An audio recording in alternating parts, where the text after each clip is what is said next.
Bonjour et bienvenue sur Softing IT Network Channel. Je suis Alexandre Albertini, le responsable des ventes pour la France.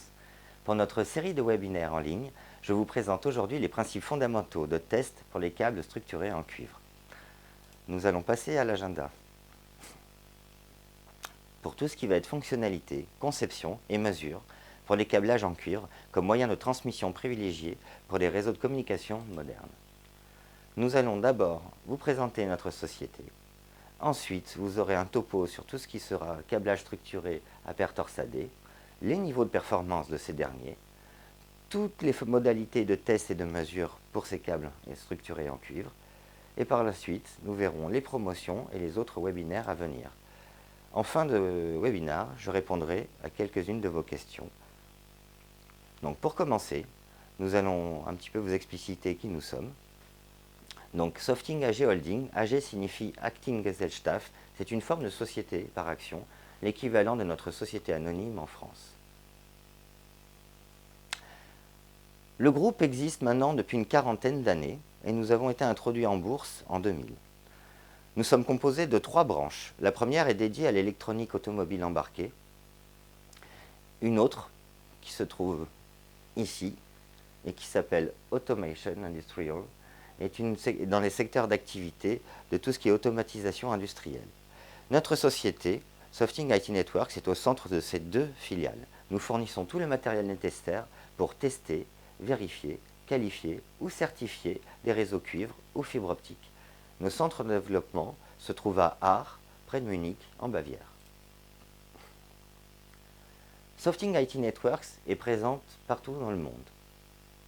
Comme vous pouvez le voir, nous avons des structures aux États-Unis, en Europe et en Asie-Pacifique.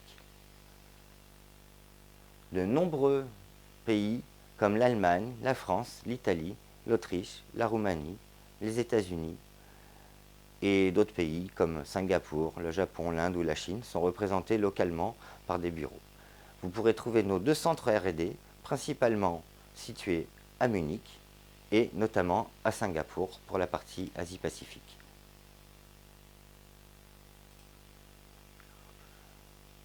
Nous allons vous présenter une large gamme de nos outils de test et de mesure dans les domaines de la vérification, de la qualification et de la certification. Vous pouvez bien sûr consulter à tout moment notre catalogue et le télécharger sur notre site web. Pour notre second point, nous allons donc vous expliciter ce qu'est un câblage structuré à paire torsadée. Premièrement, nous allons parler de câblage structuré, donc dans des environnements de bureau. Le câblage structuré dans l'environnement de bureau, généralement, consiste en 3 sous-systèmes. Il y a la zone du campus, avec le blacage dit backbone, qui est le réseau construit entre les bâtiments et qui est souvent aujourd'hui de la fibre optique multimode ou monomode. Ensuite vient le câblage vertical, lui aussi souvent connecté avec de la fibre, et le câblage horizontal, le plus souvent du câblage structuré, pour sa part, en cuivre. Les câbles de cuivre Ethernet servent de base d'aujourd'hui pour la communication de données. Ils sont connus sous le nom de câbles à paire torsadée. TP est la forme abrégée de Twisted Pair, paire torsadée. Ils contiennent 8 fils, qui sont, bien sûr, torsadés ensemble par paire pour obtenir une bonne transmission de données. S pour STP signifie shielded, c'est-à-dire protégé, blindé. Nous avons à notre disposition des câbles blindés qui soient soit composés d'un seul blindage à l'intérieur, de la gaine, ou autour de chaque paire, ou bien les deux. Ils sont dotés d'un écran conducteur constitué d'une feuille métallique entourant par exemple les paires de fils torsadés et qui bloquent ainsi une grande partie des interférences électromagnétiques. Vous pouvez clairement voir ici que la torsion du câble UTP en gris est différente de la torsion du câble STP en jaune. Également, les câbles STP n'ont pas besoin d'autant de torsion que les autres. Voici pour vous familiariser avec un ensemble de câbles sous la forme ISO IEC 11801-1 avec les acronymes ou abréviations correspondantes. Pour les différents types de protection, F pour foiled, feuille, et S pour shield, blindage, protection en français. Les blindages en feuille comprennent généralement un fil de drainage qui est utilisé pour terminer l'isolation proprement. Les câbles de données en cuivre que l'on installe aujourd'hui, exprimés en catégories, commencent typiquement avec la catégorie 5 et vont jusqu'à la catégorie 8.2. Les couleurs utilisées avec Ethernet, vert, orange, bleu, marron, ne sont pas standardisées. Il n'y a donc pas de conclusion quant à la limitation des performances, simplement par les couleurs des fils. Le diamètre des fils, lui, est exprimé en AWG, American Wire Gauge. C'est un système de calibration de fils normalisé logarithmique. Il indique le diamètre des fils ronds des paires de cuivre, solides, non ferreux, conducteurs d'électricité.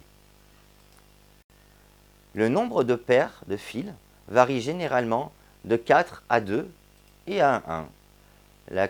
Les 4 paires est également utilisées pour les liaisons Ethernet classiques. Les 2 paires pour les connexions industrielles.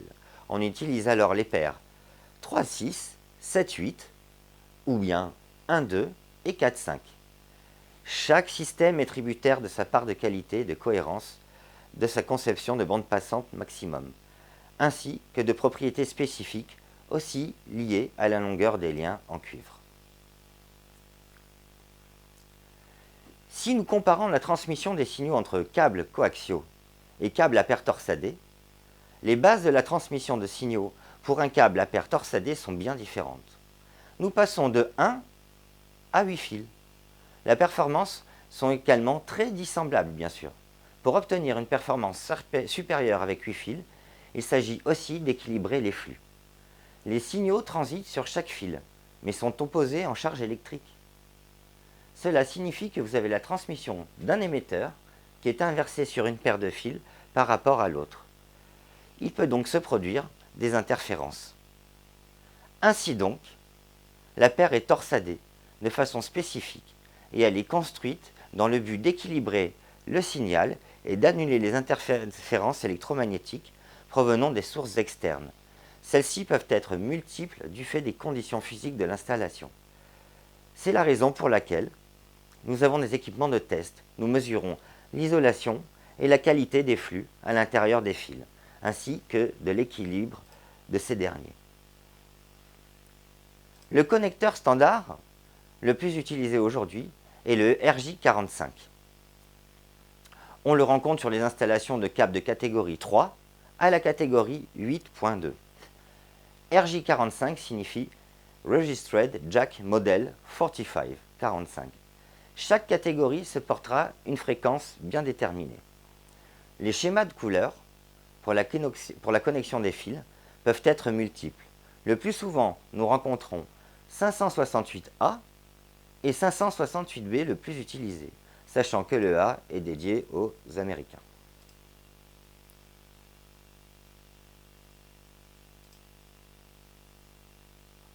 Chaque catégorie supporte une fréquence différente. Et hormis le connecteur RJ45, il existe aussi des connecteurs très spéciaux.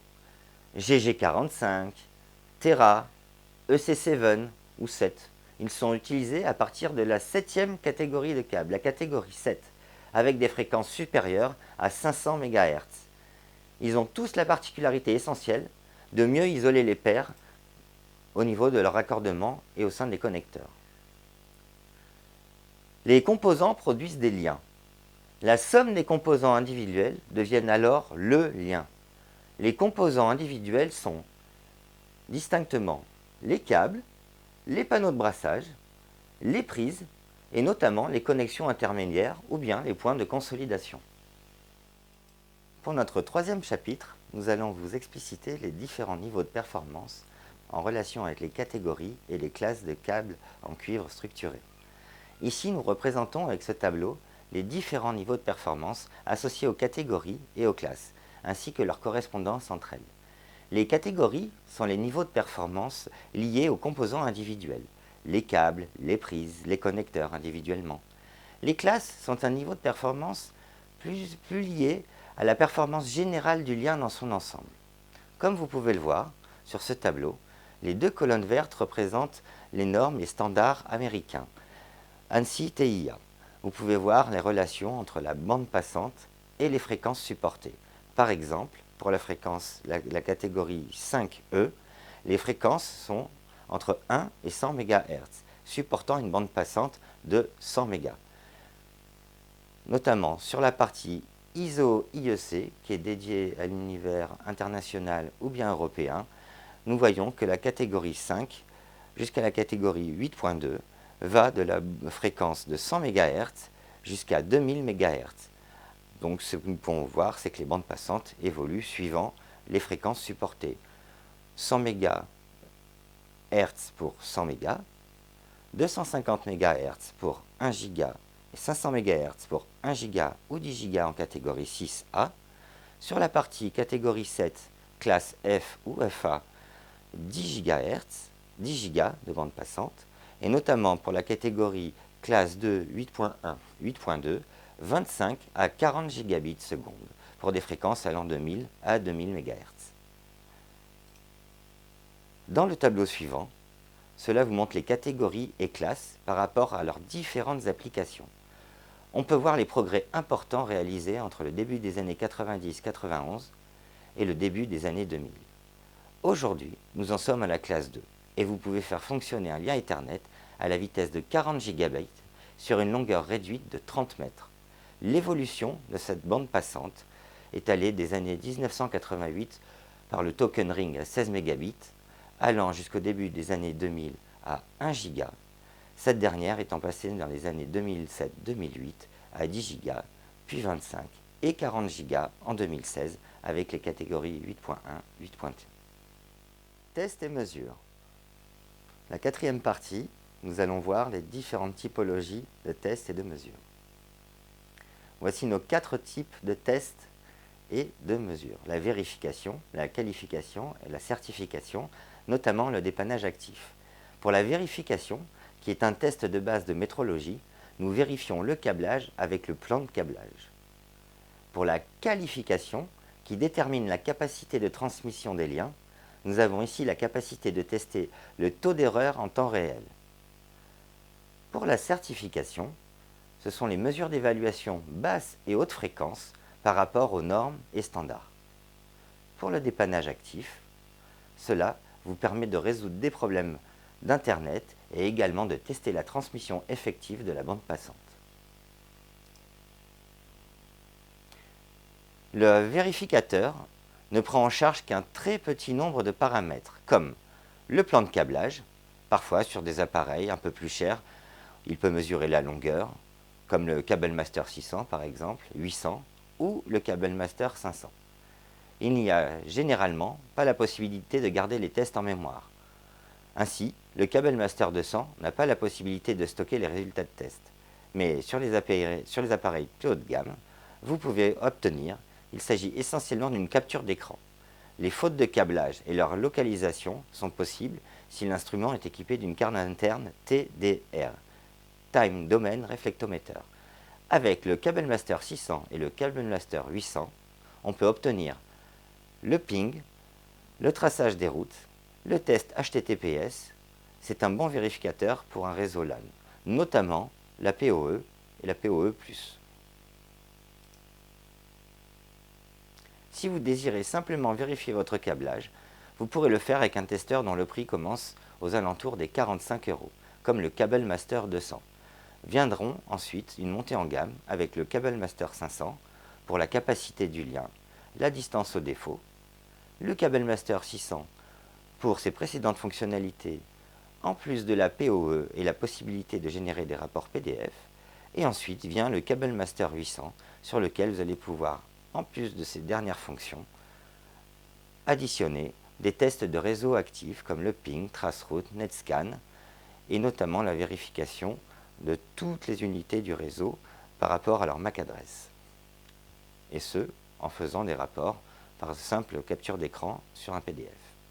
Ainsi donc, pour le réseau inactif, la distance à la faute s'obtiendra avec un instrument équipé d'un Time Domain Reflectomètre pour fil ouvert, dépéré, circuit croisé ou court-circuit. Les tests de qualification testent de nombreux paramètres pour la qualification de réseau actif, pour les vitesses de liaison, pour les connexions de liaison et pour la puissance PoE. Pour les testeurs de qualification, l'instrument combine des analyses de test SNR, c'est un rapport signal sur bruit. C'est une mesure qui compare le niveau d'un signal souhaité au niveau d'un bruit extérieur. Le rapport signal-bruit combine l'amplitude à la fréquence avec une exigence minimale pour les différents types de bandes passantes. Le test BERT, Bit Error Ratio, détermine, lui, la qualité du lien de transmission numérique. Il mesure aussi le taux d'erreur sur les octets envoyés et reçus en comparant la séquence d'octets transmis en octets reçus et en comptant le nombre d'erreurs. En outre, nous avons ajouté un test combiné pour les tests de qualification. Le câblage, le SNR, le BERT et le délai de propagation, dit délai skew. C'est essentiel pour tester la bande passante en gigabits, de 1 à 10 gigabits, au standard Ethernet 802.3 AB, Z, BZ, AE ou bien AN. Il existe d'autres tests et dépannages sur les liens actifs. Nous sommes capables de faire des tests et des diagnostics de réseau sur le cuivre et sur la fibre optique, notamment sur les connexions Wi-Fi. Ceux avec des fonctionnalités telles que la vitesse et statut du lien, la PoE jusqu'à PoE++, au mode standard Ethernet 802.3 BT, balayage du réseau avec scan des adresses IP, ping et traceroute, recherche d'un port de commutateur, décodage des protocoles CDLP et LLDP, Cisco Discovery Protocol ou Link Layer Discovery Protocol, qui vous permettent d'identifier sur quel routeur ou switch vous vous trouvez. Notamment, grâce à ces derniers, on peut détecter des VLAN et voir ce qui se trouve derrière. Les rapports de test d'une qualification peuvent être stockés dans l'instrument. Il y a beaucoup d'espace de stockage pour plusieurs milliers de résultats d'essais. Ils peuvent aussi être mis sous forme de rapports PDF direct, de fichiers CSV. Les tests peuvent être ensuite imprimés sur un PC ou une tablette externe. Il n'y a pas de logiciel spécial requis, car il concatène tous ces éléments au sein de l'instrument.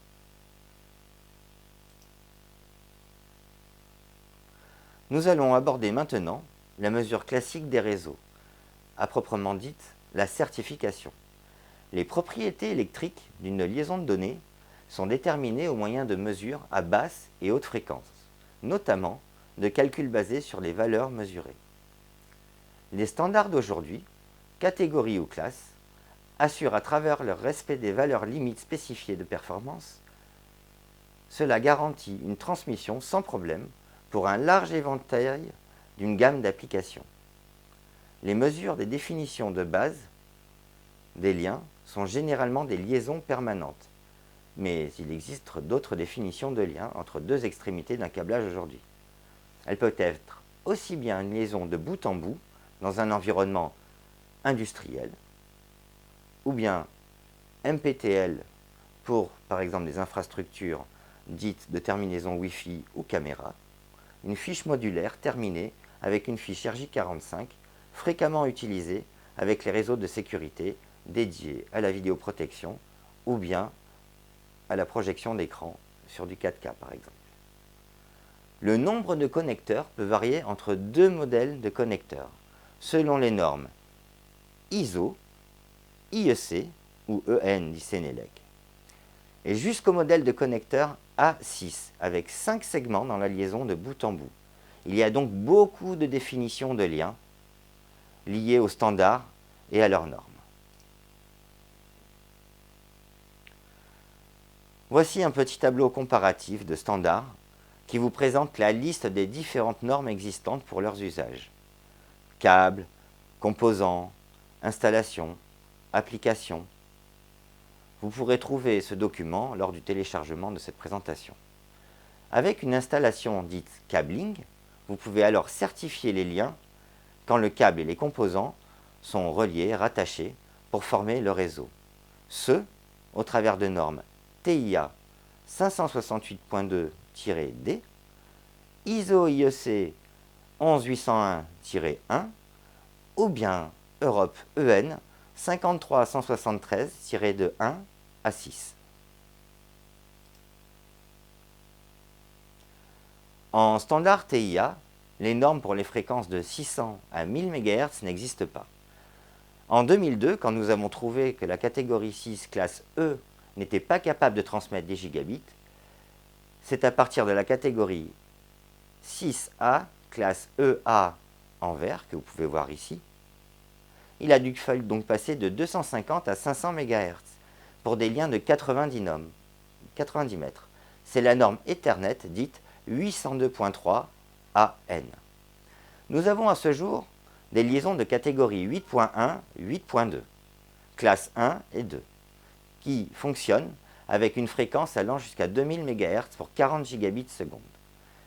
Et notamment Ethernet 802.3 BA, mais seulement sur 30 mètres. Donc la seule application qui peut être supportée est aujourd'hui la liaison courte, comme dans un centre de données ou dit data center, mais pas dans des environnements dits tertiaires ou de bureaux. Pour la certification, il existe un nombre de mesures obligatoires. Les mesures de basse fréquence et les mesures de haute fréquence. En lançant votre test de certification, elles seront toutes accomplies. Avec la basse fréquence notamment, vous aurez le schéma de câblage, la longueur, la DCRL qui est un indicateur de la qualité de l'installation et de la cohérence des terminaisons. Le DCRU n'est pas obligatoire pour la catégorie 6A, classe EA. Elle mesure l'équilibre de la résistance entre les paires et au sein d'une paire. Elle est importante pour que le courant de mode commun supporte la charge PoE. Notre Wire Expert l'a produit. Notamment la haute fréquence. Le next signifie paradiaphonie et la mesure de l'affaiblissement d'un signal parasite transmis d'une paire vers une autre dans un même câble. Elle se mesure en décibels, dit dB. Elle est généralement causée par des connecteurs trop détorsadés ou mal sertis. RL, dit Return Loss en anglais, ou perte par retour, la mesure du rapport entre la puissance d'un signal transmis et réfléchi. Les câbles de bonne qualité auront peu de signaux réfléchis, ce qui indique de bonnes correspondances d'impédance à travers les différents connecteurs. IL, Insertion Loss, est la perte d'insertion. La perte d'insertion devrait être autant que possible identique pour toutes les paires.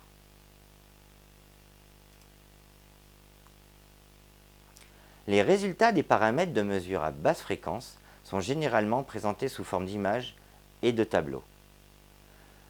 Le plan de câblage, le direct current loop résistance, la longueur, le délai de propagation, la partie des CRU pour la PoE. Pour les mesures comme le next ou paradiaphonie, ou bien return loss ou perte de retour, vous pouvez consulter l'écran de test localisation et ainsi obtenir une indication au mètre possible, à peu près à 1 mètre en termes de précision sur le lien. Point important, vous pourrez notamment localiser les écrasements de câbles, les mauvais raccordements, des câbles compressés ou en interaction avec des éléments électromagnétiques de forte puissance. Le rapport de test sous export est un logiciel librement disponible que vous pouvez télécharger après inscription sur notre site web. Alors, n'hésitez pas à aller télécharger ce logiciel. Vous allez obtenir tous les chiffres et graphiques des mesures associées aux standards de certification obtenus, et ce, concaténés dans un rapport de test formalisé suivant les normes de certification établies. Un point sur nos promotions et autres séminaires à venir. En cette période de reprise d'investissement, nous sommes heureux de pouvoir proposer notamment des promotions en fin d'année du 15 octobre au 15 janvier 2022 sous forme de reprise ou bien de prix préférentiels sur des outils tels que des certificateurs, qualificateurs ou bien certificateurs. Vous pourrez obtenir toutes les informations relatives à ces dernières sur notre site web www.softingitnetworks.com, notamment pour les séminaires et webinaires à venir en ligne durant la période d'octobre à janvier 2020. Alors, je vais répondre à quelques-unes de vos questions. Déjà, je tiens à remercier les participants au chat, c'est très sympa de votre part. Et donc, je vais prendre 3 questions qui sont corrélatives au topic vu aujourd'hui au sein de ce webinaire. Donc, la première question est de José de Choisy-le-Roi. Quels sont les avantages entre les câbles UTP et STP? Alors, la différence fondamentale, c'est que les câbles UTP par rapport aux câbles STP, les câbles STP sont protégés, blindés, ce qui permet une meilleure protection, notamment contre les éléments électromagnétiques et pour l'acheminement des informations d'un point A à un point B. Voilà pour la première question. Ensuite, Martial de Lyon, quels outils de la gamme permettent de mesurer la POE?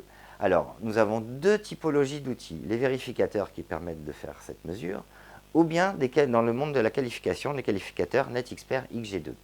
Pour la part, les vérificateurs, c'est le CM600 et le CM800 qui vont vous donner la POE jusqu'à la POE+, c'est-à-dire à peu près 25 watts, et il va déterminer notamment le voltage minimum et maximum. Pour la partie qualification, le NetXpert XG2 va vous donner la classe de la POE jusqu'à la POE++, c'est-à-dire 90 watts, en vous donnant notamment la classification de 1 à 8. Toujours le minimum et le maximum en termes de voltage, et ce corrélatif à des classes telles que la POE-AZ, AT ou BT. Notamment, ce qui permettra d'avoir beaucoup plus de précision sur la mesure de la POE lors de votre prise de mesure de votre test. Donc le NetXpert XG, en effet, produit beaucoup plus d'informations et de formalisation au travers d'un rapport PDF. Alors, pour la troisième question, Sonia de Bordeaux, pourquoi est-il nécessaire de certifier les infrastructures? Alors, c'est une question que nous avons déjà un petit peu abordée lors de ce webinaire, mais de manière plus globale, je vous en dirai un peu plus lors d'un prochain séminaire que nous ferons courant octobre sur ce que sont les mesures en termes de vérification, qualification et certification. Vous aurez de plus amples détails et nous irons un peu plus en profondeur sur ces éléments-là. Pour répondre à Sonia de manière globale, la certification est très intéressante et notamment relative à la pérennité des réseaux. Voilà. Donc on va, au travers des certifications, lorsqu'on fait des recettes et des tests d'infrastructure, cela permet de voir si l'infrastructure est bien dans les standards et les normes établies, comme nous avons vu aujourd'hui, mais surtout, elle va garantir une pérennité, ce qui a aussi une incidence pour une deuxième raison, qui sont les assurances, notamment des bâtiments, sur la livraison des bâtiments résidentiels, tertiaires ou bien industriels, voilà, et notamment pour des raisons d'assurance qualité. Donc je vous remercie. Nous allons passer à notre conclusion. Alors en conclusion, j'aimerais vous remercier d'avoir participé à ce premier webinaire sur Softing IT Network Channel. Nous aurons l'occasion donc de nous revoir très prochainement, et ce pour d'autres sujets tels que les fondamentaux sur la fibre optique, ou bien ce qu'est la mesure en termes de vérification, qualification ou certification. Merci à vous, à très bientôt.